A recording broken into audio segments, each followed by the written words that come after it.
అందరికీ నమస్కారం. ఈరోజు కథ విడువనులే చెలి పార్ట్ 49 అండ్ 50. రచించిన వారు నళిని గారు. ఇక కథలోకి వెళ్తే, నిండు చందమామ నుండి చల్లని వెన్నెల కురిసినట్టు ఉన్న ఆ నవ్వుకి ఎంతగానో మురిసిపోతూ సిగ్గుపడి అక్కడి నుండి చాటుకు వెళ్ళింది శ్రావణి. మొదటిసారిగా సిగ్గులోని ఆమె అందాన్ని చూస్తున్న అతను తను అలా వెళ్ళిపోవడం చూసి నవ్వుకున్నాడు.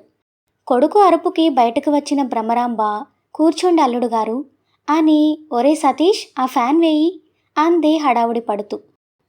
వద్దు, అలాంటి మర్యాదలేం అవసరం లేదు అంటూ అక్కడ ఉన్న కుర్చీలో కూర్చున్నాడు అభి శ్రావణి రూమ్ వైపు చూస్తూ. ఎందుకో అతనికి కాస్త కొత్తగా ఉంది ఆ పరిస్థితి. అదేంటండి, మీరు ఈ ఇంటి అల్లుడు, మీకు మర్యాదలు చేయకుండా ఎలా అంటూ అతని కోసం అప్పుడే చేసిన సున్నుండలు తీసుకురావడానికి వెళ్ళింది ఆమె. అప్పటికీ కూడా బయటకు రాని శ్రావణి కోసం చూస్తూ అత్తగారు లోపలికి వెళ్ళగానే, ఏంట్రా ఇంటికి వచ్చిన వాళ్ళకి మర్యాదలు చేయడం మీ అక్కకి తెలీదా ఏంటి, కనీసం బయటకు రాలేదు అని అడిగాడు. నవ్వుతూ వాళ్ళ బావ ఎదురుగా కూర్చుంటూ, మా అక్కకి తెలిసినన్ని మర్యాదలు ఎవరికీ తెలియవు బావా అని చెప్పాడు సతీష్. ఓహో, అందుకేనా నేనొచ్చినా కూడా ఇంతవరకు బయటకు రాలేదు మీ అక్క అన్నాడు. అతని మాటలు వినపడుతుంటే చూపుడు వేలు నోట్లో పెట్టుకొని సిగ్గుపడుతూ నించుంది శ్రావణి. నువ్వు మరీ బావా, లోపల ఏం చేస్తుందో తను అన్నాడు సతీష్. సున్నుండలు తీసుకొని బయటికి వచ్చిన భ్రమరాంబ అల్లుడి మాటలు విని, అయ్యో ఈ పిల్లకి ఏమైంది అనుకుంటూ, శ్రావణి, ఒసే శ్రావణి బయటకు రావింటే అల్లుడు గారు వచ్చారు అని చెప్పి అభి ముందు సున్నుండల ప్లేట్ పెట్టి, అభి మొహం కొంచెం సీరియస్గా మారడం చూసి విషయం అర్థమై ఇబ్బందిగా నవ్వుతూ, అమ్మ శ్రావణి బయటకు రామ్మా అని పిలిచింది మంచిగా. శ్రావణి ఎందుకు రాలేదో తెలిసిన అభి, పర్లేదులేండి నేనే లోపలికి వెళ్తాను అంటూ అక్కడ నుండి లేచి లోపలికి వెళ్ళాడు. లోపలికి వెళ్ళబోతూ డోర్ సందులో నుండి కనబడుతున్న శ్రావణి చీర చూసి ఆమె తలుపు పక్కనే ఉంది అని అర్థమై నవ్వుకుంటూ లోపలికి వెళ్ళాడు. అల్లుడు లోపలికి వెళ్ళడంతో, ఒరే సతీష్, ఇవిగో ఈ ప్లేటు మంచినీళ్లు తీసుకువెళ్ళి మీ అక్క గదిలో పెట్టి నువ్వెళ్ళి మీ నాన్నని పిలుచుకురాపు అని చెప్పింది. అలాగే వెళ్తాలే కానీ ఆ స్వీట్స్ ఏంటి, అవి పెడతావా బావకి, ఏం అవసరం లేదులే అంటూ విసుగ్గా బయటకు వెళ్ళిపోయాడు సతీష్. వీడికేదో తెలిసినట్టు అంటూ మూతి తిప్పి వాటిని ఇవ్వడానికి తను లోపలికి వెళ్ళలేక కూతురిని పిలిచింది బయటకు. గుమ్మంలో నుండి ముందుకి అడుగు వేసిన అభి శ్రావణి ముందు నిలబడి తలదించుకొని ఉన్న ఆమెని చూసి నవ్వుతూ తన గడ్డం పట్టుకొని మెల్లిగా తల పైకెత్తి ఏంటి అన్నట్టు కనుబొమ్మలు ఎగరేశాడు. అతని చూపులకి తట్టుకోలేక సిగ్గుతో బరువైన కళ్ళు కిందకి వాలిపోతుంటే బుగ్గలు మాత్రం ఎర్రని మందారాలు అవుతున్నాయి ఆమెకి. ఆమె సిగ్గునే ఇష్టంగా చూస్తూ తన దగ్గరికి చేరాడు మెల్లగా అభి. అలా దగ్గరవుతున్న వేళ ఇద్దరి గుండె చప్పుళ్ళు బయటకు వినబడే అంతగా కొట్టుకుంటుంటే అతి దగ్గరగా వచ్చి కుడి చేతిని ఆమె నడుము చుట్టూ వేసి తనని దగ్గరికి లాక్కుంటూ ఎడమ చేతిని తన చెంప మీద నుండి తల వెనుకకు పోనిచ్చి పట్టుకున్నాడు అభి. అతని స్పర్శకి ఒళ్ళంతా కంపించిపోతుంటే తనలో మొదలైన కంగారుకి ఆమె గొంతులో తడి ఆరిపోతూ ఉంది. తన కంగారుని చూస్తూనే బొటనివేలితో ఆమె పెదవుల మీద మెల్లగా తడుముతూ మత్తుగా చూస్తూ ఆశగా వాటి దగ్గరికి చేరుతుండగా ఇంచ్ గ్యాప్లో ఇద్దరూ చేరిన సమయానికి, అమ్మ శ్రావణి, ఇవి తీసుకువెళ్ళి అల్లుడు గారికి పెట్టమ్మా అన్న భ్రమరాంబ మాటలు చాలా దగ్గరగా వినపడటంతో ఏదో తీయనైన అనుభూతిలో ఉన్న ఇద్దరూ కూడా ఒక్కసారిగా ఆ ఫీల్ నుండి బయటపడి దూరం జరిగారు కంగారుగా. అది విని ఉఫ్ అని గట్టిగా తన శ్వాసని బయటకు వదిలి ఎడమ చేత్తో నడుముని పట్టుకొని కుడి చేత్తో నుదురు మీద రుద్దుకుంటూ విసుగ్గా వెళ్ళు అన్నట్టు చూశాడు అభి. అతని మొహం చూసి వస్తున్న నవ్వుని ఆపుకుంటూ అక్కడి నుండి బయటకు వెళ్ళింది శ్రావణి. ఇదిగో ఇవి తినమని చెప్పు, అలాగే మరో అరగంటకి ఇద్దరు బయటకు రండి భోజనానికి, ఈలోపు మీ నాన్న కూడా వస్తాడు అని చెప్పి శ్రావణి వైపు చూసి, ఇందాక పెరట్లో పూలు కోసావు, అవెక్కడ పెట్టావు, తల్లో లేవు అని అడిగింది. ఆమె అలా అడగడంతో కొంచెం కంగారుగా అనిపించి, ఇప్పుడే కట్టాను పిన్ని, లోపల ఉన్నాయి అని చెప్పింది భయంతో కాలివేళ్లని నేలకి గట్టిగా అతికించిపెట్టి. లోపల ఉండడమేంటే పిచ్చిమొహమా, తల్లో పెట్టుకో వాటినని విసుక్కొని, ఇలా అయితే ఎలా బ్రతుకుతావో ఏంటో అని, సరే వెళ్ళు అంటూ వంటింట్లోకి వెళ్ళింది. దాంతో హమ్మయ్య అనుకొని రూంలోకి వెళ్ళడానికి వెనక్కి తిరిగింది, కానీ విచిత్రంగా ఆమె కాళ్ళు ఎందుకో అక్కడి నుండి ముందుకి కదలడానికి మొండికేస్తున్నాయి కొత్తగా. శ్రావణి బయటకు వెళ్ళగానే, అబ్బా! ఏంటిది? దాన్ని చూస్తే చాలు నా గుండె ఏంటి ఇంత ఫాస్ట్‌గా కొట్టుకుంటుంది? అంటూ గుండె మీద చేయి వేసుకొని రుద్దుకుంటూ గదిలో చుట్టూ చూశాడు. పగలు సరిగా గమనించలేదు, కానీ గది చిన్నగా ఉన్నా నీట్‌గా ఉంది. అల్మారాలతో గజిబిజిగా లేకుండా ఒకటే బీరువా. దాని పక్కన పెద్ద కిటికీ. దాని ద్వారా లోపల గాలి బయటకు, బయట గాలి లోపలికి వస్తూ చల్లగానే ఉంది రూమ్. ఆ కిటికీకి బయట నుండి ఏదో పూల మొక్క అల్లుకొని ఉంది. అది కాకుండా ఒక మూల ఉన్న టేబుల్ మాత్రమే ఉంది అక్కడ. కానీ రూమ్ మాత్రం చాలా నీట్‌గా ఉంది. అది చూసి, హ్మ్. దీనికి ఈ ఇల్లు ఇలా లేకపోతే నిద్ర పట్టదేమో. ఈ ఇల్లు చిన్నదైనా నీట్‌గానే ఉంది. అక్కడ మాది పెద్ద ఇల్లు. అయినా కూడా అలాగే ఉంచుతుంది అనుకుంటూ మంచం మీద కూర్చున్నాడు. తియ్యనైన అనుభూతితో ఎదసడి విపరీతంగా పెరిగి అడుగు ముందుకు పడని వేళ అభికి దూరంగా ఉండడం కూడా ఇష్టం లేక మెల్లగా లోపలికి వచ్చింది శ్రావణి. గుమ్మం నుండి శ్రావణి అడుగు లోపలికి పెట్టడంతో గది చూడడం ఆపేసి ఆమె వైపు చూశాడు అభి. మరీ తెలుపు కాకపోయినా చామంచాయలో ఉండే శ్రావణికి ఆ లైట్ ఎల్లో కలర్ చీర ఎక్కువ గ్లో తీసుకురావడంతో మరింత ఆకర్షణీయంగా ఉంది ఆమె. దగ్గరికి వచ్చి వణుకుతున్న చేతులతో టేబుల్ మీద మంచినీళ్ల గ్లాస్ పెట్టి ప్లేటు ఉన్న చేతిని మాత్రం అభి ముందుకి చాపింది, తల ఎత్తలేని సిగ్గుతో ఓరగా అతని వైపు చూస్తూ. 2 నిమిషాల పాటు ఆమెని పైనుండి కిందకి చూశాడు అభి. అతని చూపుల బాణాలు నిలువెల్లా తనని గాయం చేస్తుంటే తట్టుకోలేక, తీసుకోండి అభిగారు అంటూ కష్టంగా మాటలు కూడదీసుకుంటూ మాట్లాడింది శ్రావణి. ఆమె తడబాటుకి నవ్వుకుంటూ తన చేయి పట్టుకొని మెల్లగా ఆమెని తన ఒడిలో కూర్చోపెట్టుకొని, ఎందుకే అంతగా వణికిపోతున్నావు అని అడిగాడు ఆమె మెడవంపులో స్మెల్ చూస్తూ. ఆ, అదేం లేదు అంటూనే వెచ్చగా తగులుతున్న అభి ఊపిరికి మత్తుగా కళ్ళు మూసుకుంది శ్రావణి. దాంతో ప్లేట్ పక్కన పెట్టి ఆమెని మంచం మీదకి చేర్చి పడుకోబెట్టి తన వైపుకి వాలుతూ, ఏయ్ కళ్ళు తెరవ్వే అన్నాడు అప్పటికీ కూడా గట్టిగా బిగించి పెట్టిన ఆమె కళ్ళ మీద చిన్నగా గాలి ఊదుతూ. అతని వాయిస్లోని మ్యాజిక్కి ఒళ్ళు పులకరించగా మెల్లగా కళ్ళు తెరిచిన ఆమెకి ఎదురుగా చేతిలో సున్నుండతో కనబడ్డాడు అభి. ఆమె పెదవులకి దాన్ని ప్రేమగా అందించి తిను అన్నట్టు సైగ చేశాడు. సిగ్గుగా ఆమె కొద్దిగా కొరికేలోపే ఖాళీగా ఉన్న ఇంకో చేత్తో ఆమె చేతిని లాక్ చేస్తూ ఆమె మీదకి వాలి సున్నుండని పంచుకున్నాడు ఆమెతో. అనుకోని ఆ సంఘటనకి ఆమె సిద్ధంగా లేకపోవడంతో కాసేపు ఉక్కిరిబిక్కిరి అయినా కూడా అతని చేతులతో మెల్లగా నార్మల్ అవుతూ అభిలోని చిలిపితనానికి సిగ్గుల మొగ్గై తనని తోసేయబోతుండగా ఆమెని ఆపి తన మీదకి లాక్కొని నవ్వుతూ బెడ్ మీద వాలి, ఎలా ఉంది అని అడిగాడు కన్నుగీటుతూ చిరునవ్వుతో. సిగ్గుగా సమాధానం చెప్పలేక, వదలండి అభిగారు అంది మొహం పక్కకి తిప్పుకుంటూ. ఆహా, ఇన్ని రోజులకి మనకి మంచి టైం దొరికింది. ఇలాంటి టైం పాడు చేసుకోవడానికి నేను రెడీగా లేను అంటూ ఆమె చెంపలని స్మూత్గా నిమిరాడు అభి. ఆ మాటల్లోని కొత్తదనానికి చిరు సిగ్గుతో అతని గుండెల్లో దాక్కుంది వెచ్చగా శ్రావణి. కాసేపటికి సతీష్ వచ్చి, అక్క, అమ్మ భోజనానికి రమ్మంటుంది అని డోర్ బయట నుండే చెప్పి వెళ్ళిపోయాడు. తమ్ముడు పిలుపుకి ఒక అరగంటకి బయటకు రమ్మన్న పిన్ని మాటలు గుర్తువచ్చి, అయ్యో అంటూ తల కొట్టుకొని, అభిగారు పదండి అంది. ఏ ఎక్కడికే? అయినా ఆ కంగారెందుకు నీకు? కంగారేం లేదు, కానీ భోజనానికి పదండి అంటూ లేచి నించొని చీర సరిచేసుకుంది శ్రావణి. నేను బయటకు రాను, ఇక్కడికే తీసుకురా. అక్కడికి వచ్చి అందంగా ఉండే నీ బాబు మొహం నేను చూడలేను అన్నాడు విసుగ్గా. అబ్బా, మా నాన్నని ఎప్పుడు ఏదో ఒకటి అనకపోతే మీకు నిద్ర పట్టదు అంటూ మూతి తిప్పి అతను బయటకు రావడానికి ఇష్టపడడం లేదని భోజనం తీసుకురావడానికి బయటకు వెళ్ళింది శ్రావణి. వచ్చిన శ్రావణిని చూసి, వచ్చావా, అల్లుడు గారికి కుర్చీ చూపించు అని చెప్పింది తన హడావుడిలో ఉన్న భ్రమరాంబ. అది చూసి ఆమెకి విషయం ఎలా చెప్పాలో అర్థం కాక పిన్ని అని పిలిచింది ఇబ్బందిగా.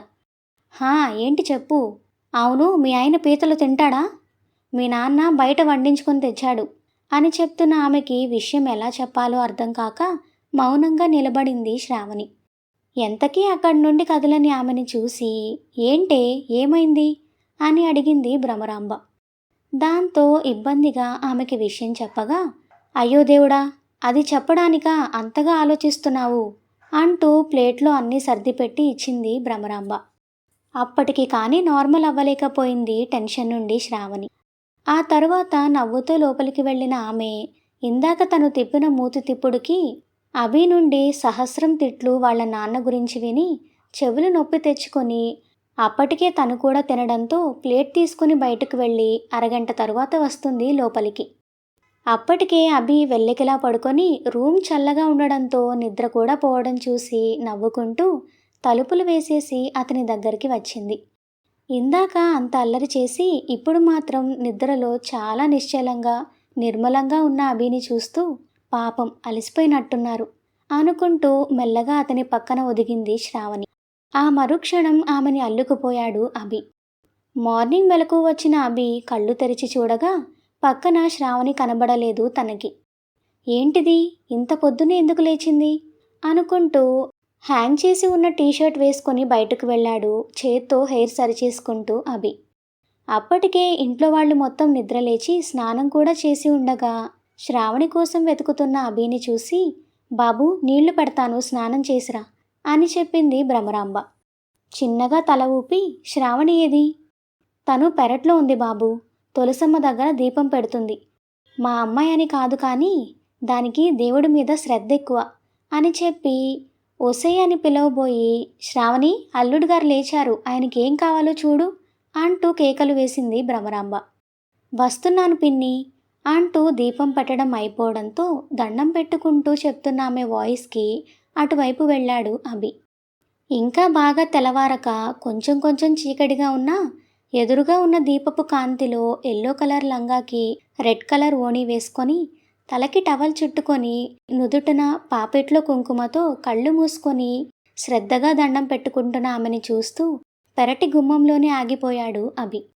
కాసేపటికి కళ్ళు తెరిచిన ఆమె ఎదురుగా అభి ఉండడంతో చిరునవ్వుతో చూసి, మీరప్పుడే లేచారేంటి అభి గారు, మీరు లేవడానికి ఇంకా చాలా టైం ఉంది కదా అంటూ దగ్గరికి వచ్చిన తనని దగ్గరికి తీసుకుంటూ, పక్కన నువ్వు లేకపోతే మెలకు వచ్చేసింది, అంతగా నీకు అలవాటు పడిపోయాను రాక్షసి అంటూ ఆమెని హత్తుకోబోయాడు. అభిగారు అంటూ రెండు చేతులు అడ్డం పెట్టి, మనం గుడికి వెళ్ళాలి కాబట్టి నాకు కొంచెం దూరంగా ఉండండి అంది. దానికి దూరంగా ఉండడం ఎందుకే, తర్వాత చెప్తాను కానీ ముందు మీరు పదండి స్నానం చేద్దురు కానీ అంటూ అభిని వెనక్కి తిప్పి బాత్రూమ్ వైపు తోసుకుపోయింది. అబ్బా, ఇంత పొద్దున్నే స్నానం ఏంటే, నాకు ఇంకా నిద్రొస్తుంది అంటున్నా వినకుండా కొత్త బ్రష్కి పేస్ట్ కూడా వేసి అతని చేతికి ఇచ్చి, మరప్పుడు ఎందుకు లేచారు, ఎలాగో లేచారు కాబట్టి స్నానం చేసేయండి అంటూ టవల్ కోసం లోపలికి వెళ్ళింది. ఆ లంగా ఓణిలో అచ్చమైన పల్లె పడుచులా ఉన్న ఆమెని వెనక నుండి చూస్తూ నవ్వుకొని వాష్రూంలోకి వెళ్ళాడు అభి. కాసేపటికి టవల్ ఇంకా హాట్ వాటర్తో వచ్చిన ఆమె, అభిగారు వేడినీళ్లు తెచ్చాను అని చెప్పింది. డోర్ తీసే ఉందే, లోపలికి రా అని చెప్పాడు అభి. సరే అని బకెట్ లోపల పెట్టేసి వద్దామని లోపలికి వెళ్ళిన ఆమె స్టూల్ మీద కూర్చుని ఉన్న అతన్ని చూసి, త్వరగా స్నానం చేయండి అంటూ వేడి నీళ్లు కూడా కలిపి టవల్ డోర్ మీద వేసి వెళ్ళిపోబోతున్న ఆమెని ఆపి, ఎక్కడికి పోతున్నావు అని అడిగాడు. వదలండి అభిగారు, ముందు మీరు స్నానం చేసి రండి అంది విడిపించుకోవడానికి ట్రై చేస్తూ. కుదరదు, నువ్వే ఈరోజు నాకు స్నానం చేయించాలి అన్నాడు డోర్ వేసేస్తూ. అయ్యో, అలా అయితే నా బట్టలు తడిచిపోతాయి, పోతే పోని మళ్ళీ స్నానం చేయొచ్చు అంటూ ఆమెని దగ్గరికి తీసుకొని, నువ్విలా లంగా ఓణీలు వేసి రెచ్చగొట్టేసి నీ పాటికి నువ్వు పోతే పాపం తగులుతుంది తెలుసా అన్నాడు ఓ పక్కగా కనపడుతున్న ఆమె నడుముని స్మూత్గా తడుముతూ. నేనేం చేశాను అభిగారు అంటూ అతని చేతి నుండి విడిపించుకుంటున్న ఆమె రెండు చేతులు వెనక్కి పెట్టి లాక్ చేస్తూ, నువ్వేమీ చేయవే, ఇలాంటి అమాయకమైన మొహంలోని ఆ పెద్ద పెద్ద కళ్ళతోని అన్నీ చేసేసి సైలెంట్ అవుతావు, ఆ తర్వాత నాలో కుదురుండదు అంటూ, వదలండి అభిగారు, ఎవరైనా చూస్తే బాగోదు అంటున్న ఆమెని మాట్లాడనివ్వకుండా నోరు మూసేశాడు. కాసేపటి తర్వాత అభి టవల్తో తలలో నీళ్లు విదిలించుకుంటూ లోపలికి వెళ్ళగా తడి బట్టలతో బయటకు వచ్చిన శ్రావణిని చూసి మౌనంగా వెళ్ళిపోయింది భ్రమరాంబ. కానీ వాళ్ల పిన్ని తనని చూడడంతో ఇబ్బందిగా ఫీల్ అవుతూ బిడియంగా లోపలికి వెళ్ళింది శ్రావణి.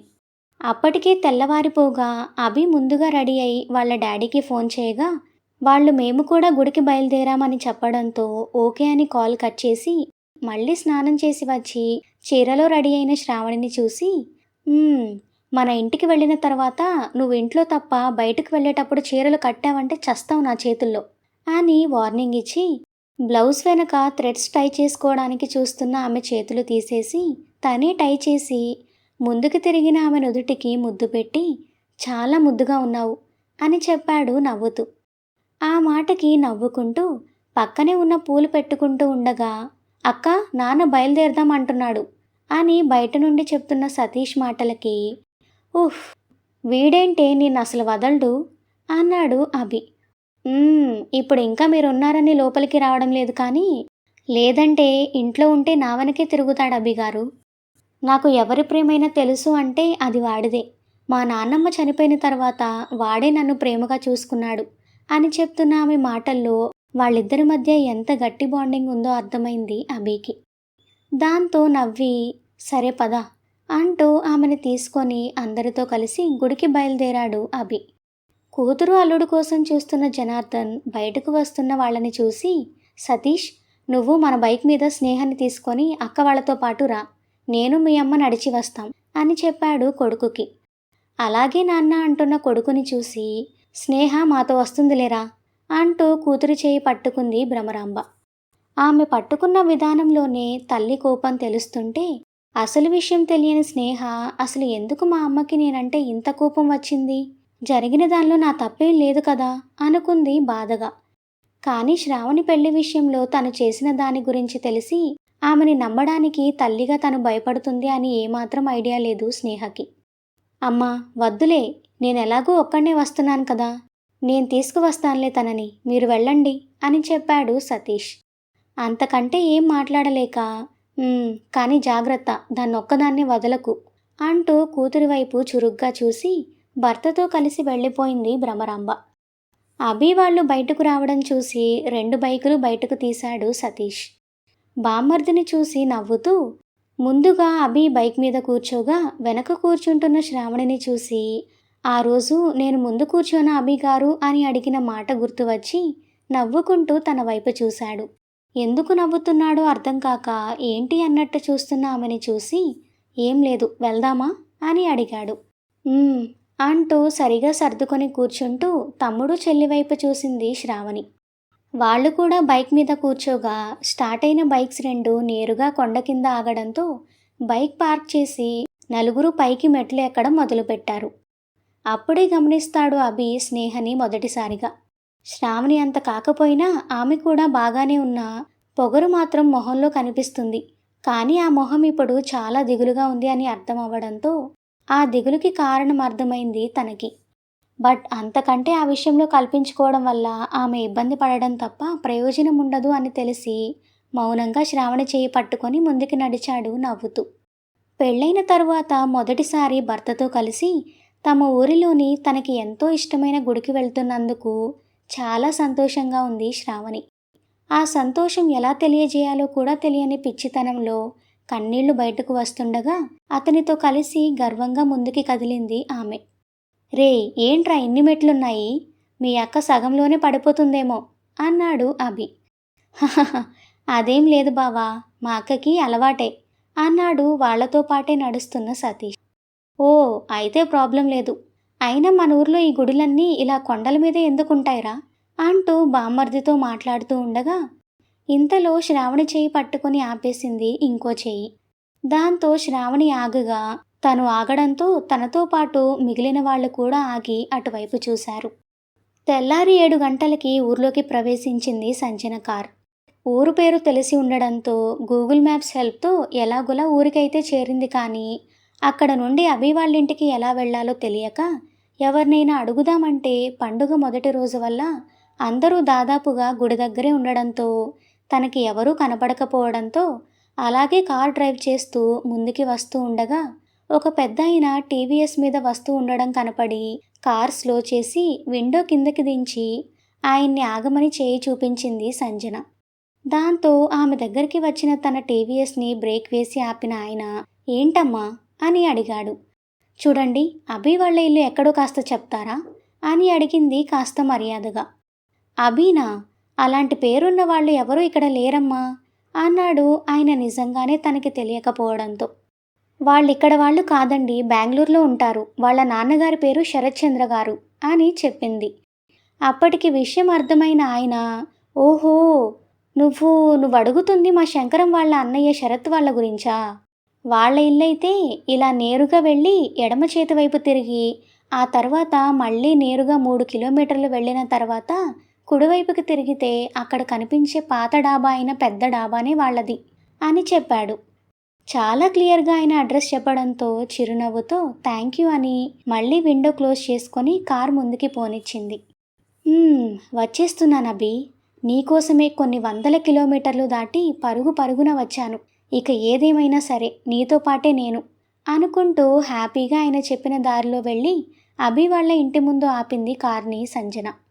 శ్రావణి చేయి ఎవరో పట్టుకోవడంతో నడవడం ఆపి అటువైపు చూసింది శ్రావణి. తను ఆగడంతో తనని పట్టుకొని నడుస్తున్న అభి, తనతో పాటు సతీష్, స్నేహ కూడా ఆగి అటువైపు చూస్తారు. అభి కళ్ళు చిన్నవి చేసి శ్రావణి చేయి పట్టుకున్న చిన్నపిల్ల వైపు చూశాడు ఎవరు అన్నట్టు. శ్రావణి, ఎప్పుడు వచ్చావు నువ్వు అని అడిగింది తన చిన్ని ఫ్రెండ్ అయిన లిఖిత. దాంతో కళ్ళు పెద్దవి చేసి, ఏయ్, నువ్వెంతున్నావని దాన్ని పేరు పెట్టి పిలుస్తున్నావు అని అడిగాడు అభి. అభిగారు, ఒక్క నిమిషం అని. నేనొచ్చి చాలా రోజులవుతుంది అని చెప్పింది చిరునవ్వుతో శ్రావణి. అవునా, మరి నాకు తెలియలేదే నువ్వు వచ్చినట్టు అని చెప్పింది గడ్డం మీద వేలుతో తట్టుకుంటూ. అప్పుడు పాలు తాగి బజ్జునుంటావు బుజ్జిపాప అన్నాడు అభి. దాంతో కోపంగా అభి వైపు చూసి, ఓయ్, అసలెవరు నువ్వు? నాతో ఎందుకు మాట్లాడుతున్నావు? నేను బాయ్స్తో మాట్లాడను అంది లిఖిత. అబ్బచా, నిజమా? అలా అయితే నేను బాయ్స్తో మాత్రమే మాట్లాడతాను. దాంతో అంటే ఏంటి, నేను కూడా బాయ్నే అనా అని ఆ మాటకి ఇంకా కోపం వచ్చి, అసలెవరు ఇతను అని అడిగింది శ్రావణిని. నా గురించి కాదు, అసలు ముందు నువ్వెవరివో చెప్పవే వసపిట్ట అని. ఎవరే ఇది ఎక్కువ మాట్లాడుతుంది అన్నాడు లిఖితని గుర్రుగా చూస్తూ. అభిగారు, తనే నా ఫ్రెండ్ లిఖిత, మీకు మొన్న చెప్పాను కదా, తనే అని చెప్పింది. నీ ఫ్రెండ్ అని చెప్పింది ఇంత చిన్నపిల్ల గురించా? ఈ పిల్ల నీకు ఫ్రెండ్, తను చెప్తే నువ్వన్నీ నేర్చుకుంటున్నావు.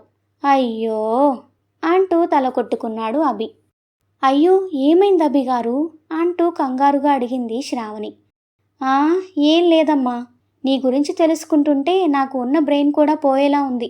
కాబట్టి త్వరగా తనని ఇక్కడి నుండి పార్సిల్ చేసి పంపించి గుడికి వెళ్దాం పదా, అసలే జనాలు పెరుగుతున్నారు అన్నాడు విసుగ్గా. నన్ను పార్సిల్ చేయడం కాదు, నేనే నిన్ను పార్సిల్ చేస్తాను అంటూ రెచ్చిపోతున్న లిఖితని ఆపింది శ్రావణి. ఓయ్ బుడ్డబుడంకాయ్, ఏంటే తెగ రెచ్చిపోతున్నావు? ఆయన ఎవరనుకుంటున్నావు? మా బావ.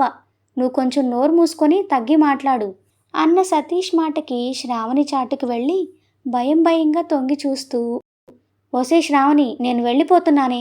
ఈ రాక్షసుడు అని అభిని, ఆ యముడు అని సతీష్ని ఉద్దేశించి అని, వాళ్ళు లేనప్పుడు మాట్లాడుకుందాం అని అక్కడి నుండి వెనక్కి తిరిగి చూడకుండా దౌడు తీసింది 3వ క్లాస్ చదివే లిఖిత. అది చూసి అప్పటి వరకు సీరియస్గా ఉన్న స్నేహకి అలాగే సతీష్కి నవ్వు రాగా, అసలు నీకు తను ఫ్రెండ్ ఏంటే? నీ వయసు వాళ్ళు ఎవరు లేరా? ఇలాంటి వాళ్ళతో ఫ్రెండ్షిప్ చేసే నీ బ్రెయిన్ అక్కడే ఆగిపోయింది తింగర్దానా. ఇంకోసారి తనతో కానీ కనపడ్డావో చచ్చిపోతావు నా చేతుల్లో, పద అన్నాడు అభి. దాంతో మూతి బిగించి అభి చేయి వదిలేసి అక్కడి నుండి ముందుగా వెళ్ళిపోయింది శ్రావణి. అది చూసి, ఏంటి దీనికి కోపం కూడా వస్తుందా అనుకున్నాడు అభి. మరి వాళ్ళిద్దరి ఫ్రెండ్షిప్ ఎంత స్ట్రాంగో తెలుసా బావా అన్నాడు సతీష్. రే, ఏంట్రా ఇది? ఆ పిల్లకి చూస్తే 7-8 ఏళ్ళు ఉంటాయి. మరి ఆ మాత్రం దానికి స్ట్రాంగ్ ఫ్రెండ్షిప్ ఏంటి? వాళ్ళ ఫ్రెండ్షిప్ ఏజ్ వల్ల కాదు బావా, ఇద్దరి నేచర్ వల్ల కలిసింది. అంతేలే, ఆ పిల్లకంటే మీ అక్కకి మాత్రం ఎక్కడ మెచ్యూర్ మైండ్ ఉంది, అందుకే కలిసి ఉంటుంది. సరిపోయారిద్దరు. సరేలే పద, మీ అక్క అలిగినట్టుంది అంటూ ముందుకు వెళ్ళాడు అభి కూడా. అభి వాళ్ళ ఇంటి ముందు కారాపి కళ్ళకి ఉన్న గ్లాసెస్ తీసి, హమ్మయ్య వచ్చేశాను అనుకుంటూ కిందకు దిగి లోపలికి వెళ్ళింది వెంటనే సంజన. గేటు దాటి లోపలికి వస్తున్న ఆమెని చూసి, ఎవరమ్మా, ఎవరు కావాలి మీకు అని అడిగాడు అక్కడే ఉన్న పాలేరు. అతన్ని పైనుండి కిందకి చూస్తూ, అభి వాళ్ళ ఇల్లు ఇదే కదా అని అడిగింది సంజన. అభి అంటే మా అభిబాబు గారా? హా, అయితే ఇల్లు ఇదే అమ్మా. తను కరెక్ట్గానే వచ్చింది అని అర్థమై, ఓకే థ్యాంక్ యూ అంటూ లోపలికి వెళ్ళబోతూ ఉండగా, కానీ ఇప్పుడు అభిబాబు కానీ అమ్మగారు వాళ్ళు కానీ ఎవరూ లేరమ్మా అని చెప్పాడు జీన్స్ టీషర్ట్లో వచ్చిన ఆమెని విచిత్రంగా చూస్తూ. అవునా, ఎక్కడికి వెళ్ళారు అని అడిగింది లోపలికి వెళ్ళబోయేది కాస్త ఆగి. ఈ రోజు నుండి పండగ మొదలు కదమ్మా, అందుకే అందరూ కలిసి గుడికి వెళ్ళారు అని చెప్పాడు అతను. గుడికి వెళ్ళారా? ఎక్కడ ఉంది ఆ గుడి అని అడిగింది సంజన. ఊరికి ఉత్తరాన ఉన్న కొండ మీద ఉందమ్మా. ష్ అంటే అంది అర్థం కాక అసహనంగా ఫీల్ అవుతూ.